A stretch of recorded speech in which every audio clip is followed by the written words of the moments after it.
अनु के विवाह समारोह से उसकी विदाई होने के बाद रात को लगभग 2 बजे घर लौटी थी।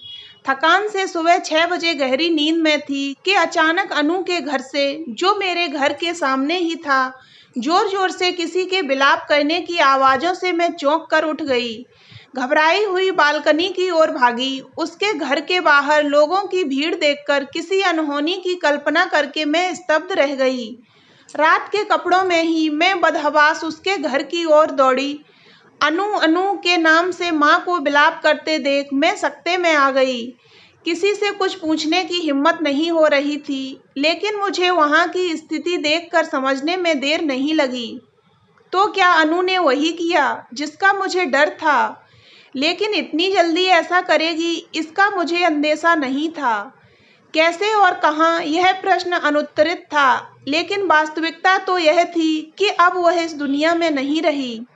यह बहुत बड़ी त्रासदी थी। अभी उम्र ही क्या थी उसकी। मैं अबाक अपने मुंह पर हाथ रखकर गहन सोच में पड़ गई। मेरा दिमाग जैसे फटने को हो रहा था। कल दुल्हन के भेष में और आज पलक झपकते ही क्या से क्या हो गया। मैं मन ही मन बुदबुदाई। मेरी रूह अंदर तक कांप गई। वहां रुकने की हिम्मत नहीं हुई। और क्यों रुकूं? यह घर मेरे लिए उसके बिना बेगाना है। एक वही तो थी जिसके कारण मेरा इस घर में आना जाना था। बाकी लोग तो मेरी सूरत भी देखना नहीं चाहते।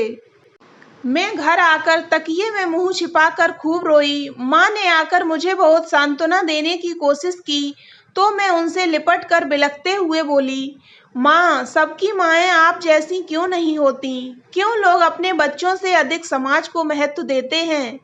क्यों अपने बच्चों की खुशी से बढ़कर रिश्तेदारों की प्रतिक्रिया का ध्यान रखते हैं? शादी जैसे व्यक्तिगत मामले में भी क्यों समाज की दखलंदाजी होती है? माँ बाप का अपने बच्चों के प्रति यह कैसा प्यार है, जो सदियों से चली आ रही मान्यताओं को ढोते रहने के लिए उनके जीवन को भी दांव पर लगाने से नहीं चूकते। कितना प्यार करती थी वह जैकब से। सिर्फ वह क्रिश्चियन है। प्यार क्या धर्म और जात देखकर होता है? फिर लड़की एक बार मन से जिसके साथ जुड़ जाती है, कैसे किसी दूसरे को पति के रूप में स्वीकार करे? रोते रोते मन का सारा आक्रोश अपनी माँ के सामने उगलकर मैं थककर उनके कंधे पर सिर रखकर थोड़ी देर के लिए मौन हो गई। पड़ोसी धर्म निभाने के लिए मैं अपनी माँ के साथ अनु के घर गई। वहाँ लोगों की घुसर पुसर से ज्ञात हुआ कि विदा होने के बाद गाड़ी में बैठते ही अनु ने जहर खा लिया और एक ओर लुढ़क गई। तो दूल्हे ने सोचा कि वह थक कर सो गई होगी। संकोचवश उसने उसे उठाया नहीं।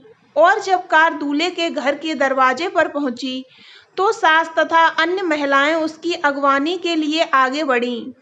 जैसे ही सास ने उसे गाड़ी से उतारने के लिए उसका कंधा पकड़ा, तो उनकी चीख निकल गई। वहां दुल्हन की जगह उसकी अकड़ी हुई लाश थी। मुंह से झाग निकल रहा था। चीख सुनकर सभी लोग दौड़े आए और दुल्हन को देखकर सन्न रह गए। दहेज से लदा ट्रक भी साथ साथ पहुंचा, लेकिन बर पक्ष वाले भले लोग थे। उन्होंने सोचा कि जब बहू ही नहीं रही तो उस सामान का वे क्या करेंगे।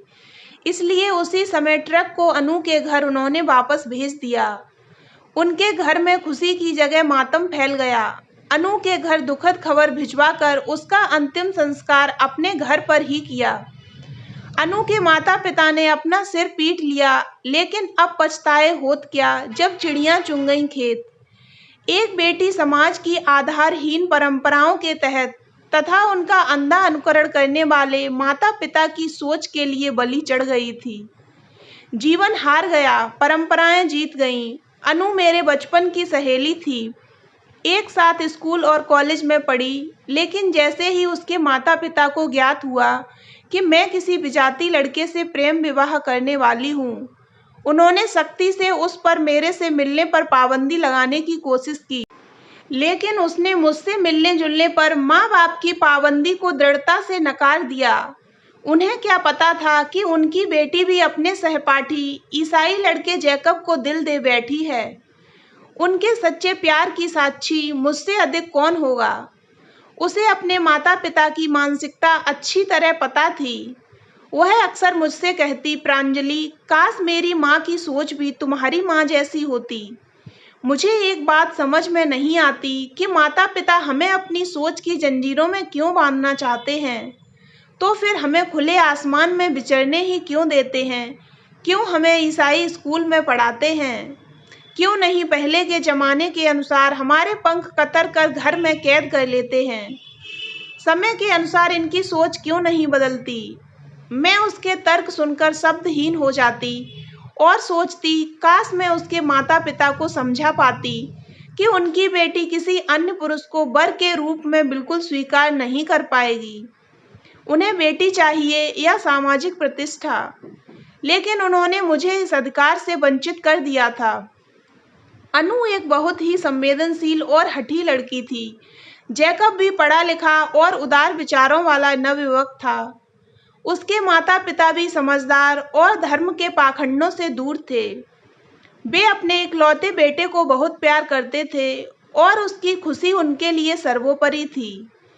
मैंने अनु को कई बार समझाया कि बालिग होने के बाद वह अपने माता पिता के विरुद्ध कोर्ट में जाकर भी रजिस्टर्ड विवाह कर सकती है, लेकिन उसका हमेशा एक ही उत्तर होता कि नहीं रे, तुझे पता नहीं हमारी बिरादरी का, मैं अपने लिए जैकब का जीवन खतरे में नहीं डाल सकती। इतना कहकर वह गहरी उदासी में डूब जाती।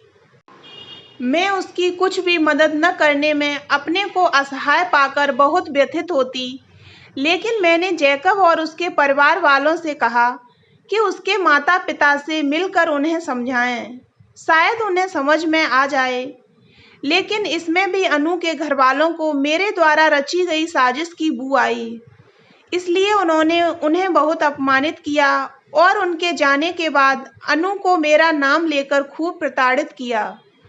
इसके बावजूद जैकब बार बार उसके घर गया और अपने प्यार की दुहाई दी, यहाँ तक कि उनके पैरों पर गिरकर गिड़गिड़ाया भी, लेकिन उनका पत्थर दिल नहीं पिघला और उसकी परिणति आज इतनी भयानक, एक कली खिलने से पहले ही मुरझा गई।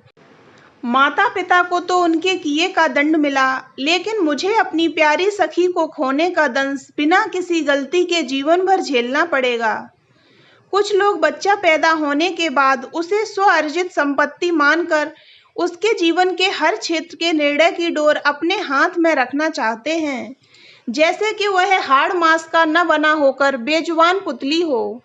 यह कैसी मानसिकता है उनकी, कैसी खोखली सोच है कि वे जो भी करते हैं अपने बच्चों की भलाई के लिए करते हैं। ऐसी भलाई किस काम की जो बच्चों के जीवन से खुशी ही छीन ले। वे उनकी इस सोच से तालमेल नहीं बिठा पाते और बिना पतवार की नाव के समान अवसाद के भंवर में डूबकर जीवन ही नष्ट कर लेते हैं, जिसे हम आत्महत्या कहते हैं, लेकिन इसे हत्या कहें तो अधिक सार्थक होगा। अनु की हत्या की थी माता पिता और उनके खोखले समाज ने। तो दोस्तों, अगर आपको ये कहानी अच्छी लगी हो तो वीडियो को लाइक करें और ऐसी ही अन्य कहानियाँ सुनने के लिए हमारे चैनल को सब्सक्राइब अवश्य करें।